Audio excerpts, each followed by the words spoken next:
Şimdi biz Kur'an'ın çeşitli mucizelerini konuşuyoruz. Tebbet suresi mucizesi, denizin ikiye yarılması, Kızıldeniz'in ilahir.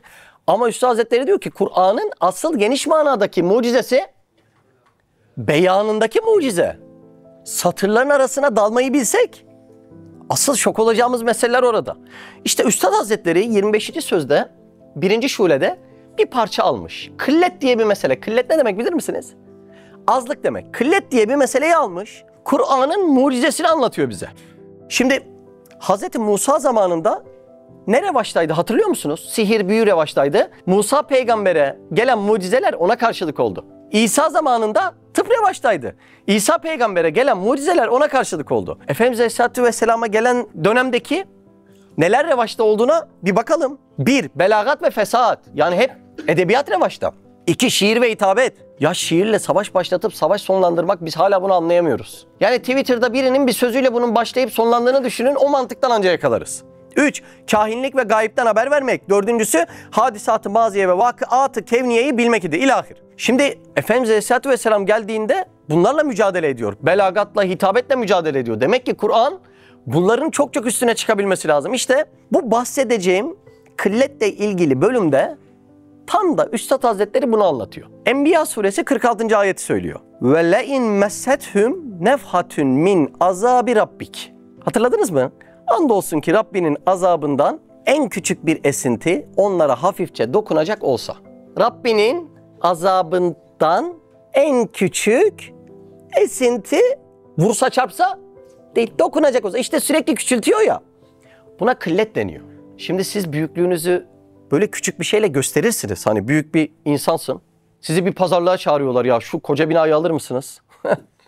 Ya benim ahçımı göndereyim de alsın dersiniz. Yani orada kıllet edip kendinizden küçük bir parçayı göndermeniz sizin ne kadar büyüklüğünüzü gösterir, öyle değil mi? Buradaki inceliği anladınız mı?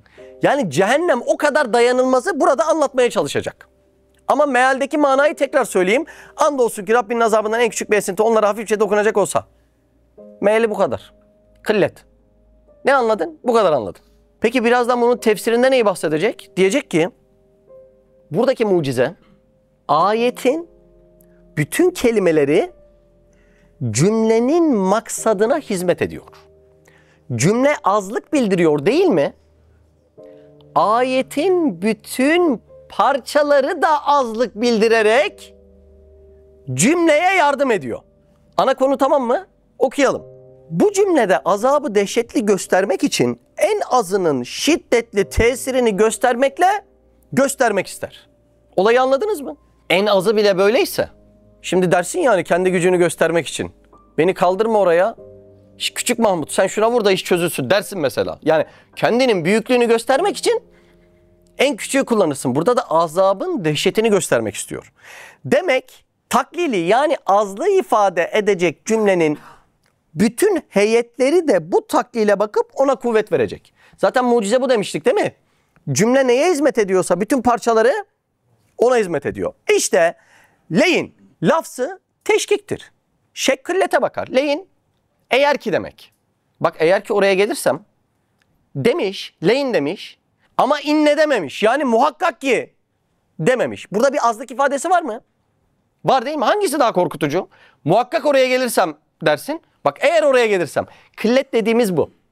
Kelime kılleti ifade ediyor. Messe, dokunmak. Biz temas dediğimiz nereden geliyor kelime? Temas. Messe, meshetmek, messe değil mi? Dokunmak. Messe lafzı azıcık dokunmaktır. Yine ne ifade etti? Kıllet ifade etti. Mesela bu kelime yerine darab edememiş.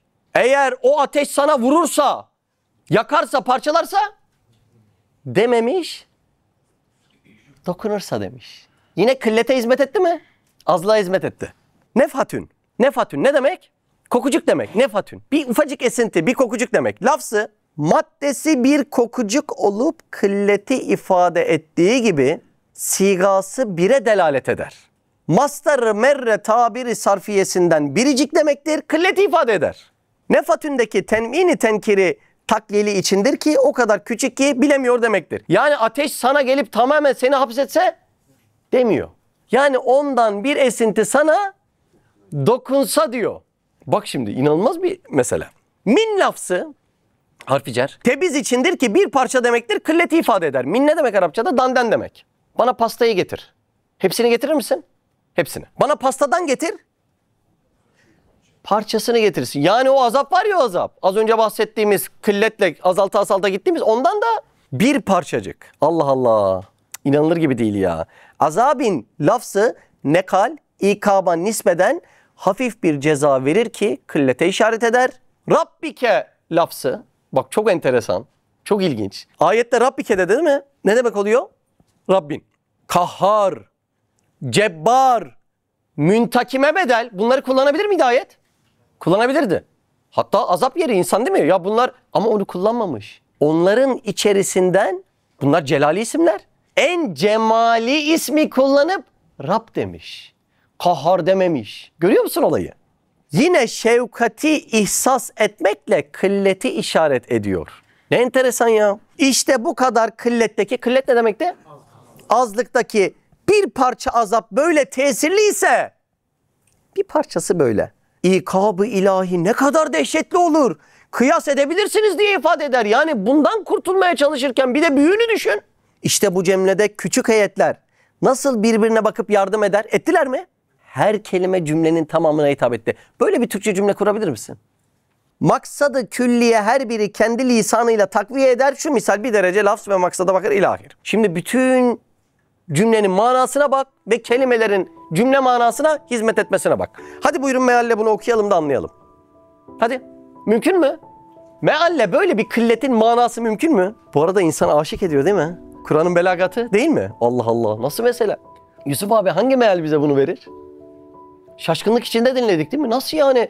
Sürekli azaltıyor ve diyor ki bak siz bu azına dayanamazsınız. Sakın o büyük azap günüyle restleşmeye çalışmayın. Yani nasıl nefislere dokunan bir mesele. Hadi buyurun meale çevirelim de anlayalım. Siz de Hayalhanem'in yurt içi ve yurt dışı projelerine destek olmak için buradaki linke tıklayarak online bağışta bulunabilir veya aşağıdaki iletişim numaralarından bizlere ulaşabilirsiniz.